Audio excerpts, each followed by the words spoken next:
Story 2. The judge who sentenced his own daughter. The day my father sentenced me to 5 years in prison, he didn't recognize the woman who would one day decide his fate. But you're going to need context. My father was Judge Malcolm Reyes, one of the most respected men in Phoenix. Law and order, discipline, reputation. At 19, I was arrested during a protest. Wrong place, wrong crowd. I was charged with felony assault after someone threw a brick. I didn't, but the prosecutor needed an example. And my father, he refused to recuse himself. Justice must be impartial, he said. He gave me the maximum sentence, 5 years. I served 3 before new evidence surfaced. Video footage proved I was innocent. The conviction was overturned. My father never apologized. He said, "The system worked." So I became a lawyer, not just any lawyer, a federal prosecutor specializing in judicial misconduct.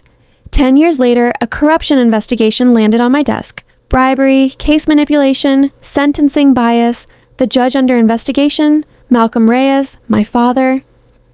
I stared at the file for a long time. I could walk away, or I could do what he taught me. Be impartial. The courtroom was silent when I presented the evidence, the wire transfers, the hidden accounts. He looked at me once, just once, and I saw it. Regret. Not for sentencing me, for underestimating me. When the verdict came down, guilty, he didn't argue. As marshals led him away, he said quietly, "You became exactly what I raised you to be." I met his eyes. No.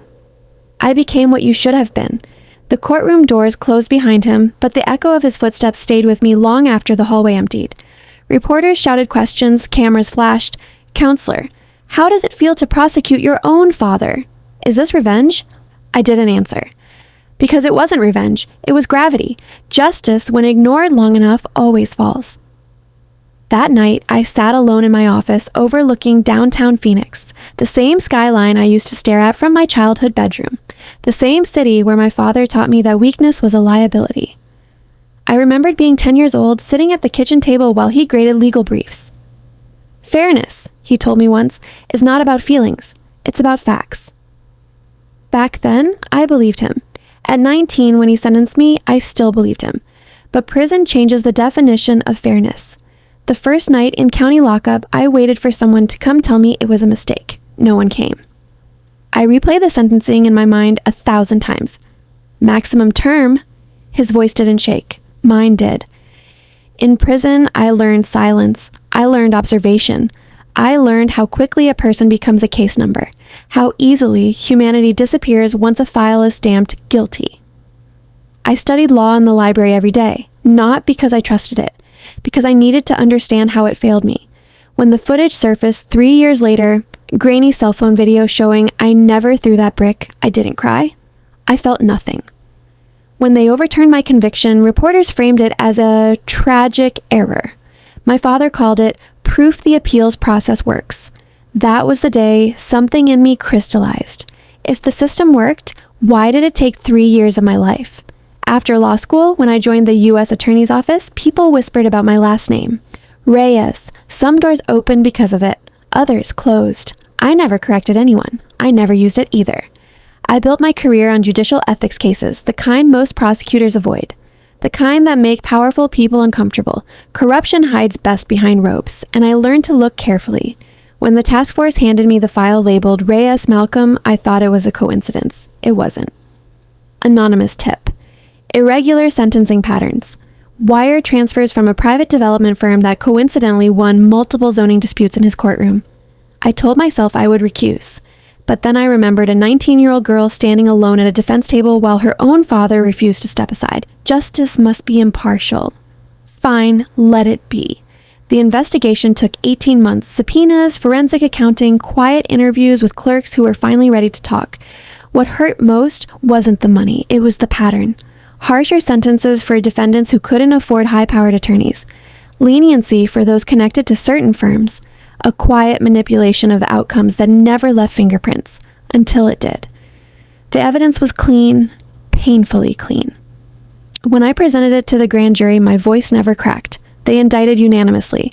After the conviction, I didn't visit him immediately. I wasn't sure who I would be walking in to see. My father? Or inmate number 77421?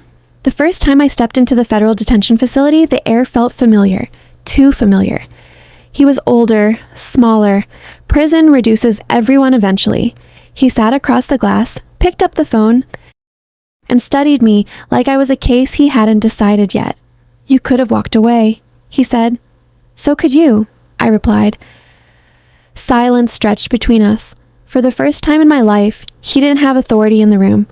"I did what I thought preserved the integrity of the court," he said finally. "No," I said calmly. "You preserved your reputation." That landed. His jaw tightened the same way it used to when I talked back at 16, but there was no gavel now, no bench, no elevated seat, just two people separated by reinforced glass and history. Weeks passed. Public reaction was divided. Some called me brave, others called me ruthless. Editorials debated ethics. Talk shows dissected our family like it was a legal drama. But none of them knew what it feels like to lose a parent while they're still alive, because that's what really happened the day he sentenced me. 3 months into his sentence, I received a letter, handwritten, no legal language, no citations, just ink. I have replayed that day in my courtroom more times than I can count, not the evidence, not the verdict, your face. I told myself I was being strong, objective, immune to favoritism, but I was afraid that recusing myself would look like weakness, afraid the legal community would say I protected my daughter. So I sacrificed you to protect the illusion of impartiality. That was not justice. That was ego. I read the letter twice, then a third time. He never said, "I'm sorry," but it was the closest he had ever come. I didn't forgive him immediately. Forgiveness isn't a switch, it's a process. I visited again. This time, there was no argument. "I read your letter," I said. He nodded. "I was wrong," he said quietly. There it was.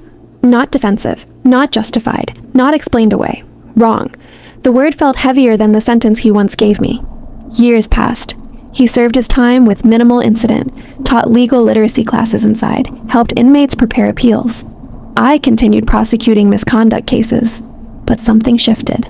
I started mentoring young public defenders, working on reform initiatives, advocating for mandatory recusal rules in cases involving family conflicts. Not because of anger, because of experience. Pain is wasted if it doesn't build something better. The day he was released, there were no cameras, no speeches, just a quiet parking lot. He stepped outside, blinking at the sun like it surprised him. I stood beside my car. For a moment, we just looked at each other. Not judge, not prosecutor, father, daughter. "I don't expect anything," he said. "I know," I replied. We drove in silence. Halfway home, he said, "You know, when you said you became what I should have been, I've thought about that every day." I kept my eyes on the road. "And?" I asked, "And I'm proud of you." It didn't erase the past. It didn't restore the lost years, but it softened something sharp inside me. People still ask if I regret taking the case. I don't, because justice without courage is just performance, and forgiveness without accountability is just denial.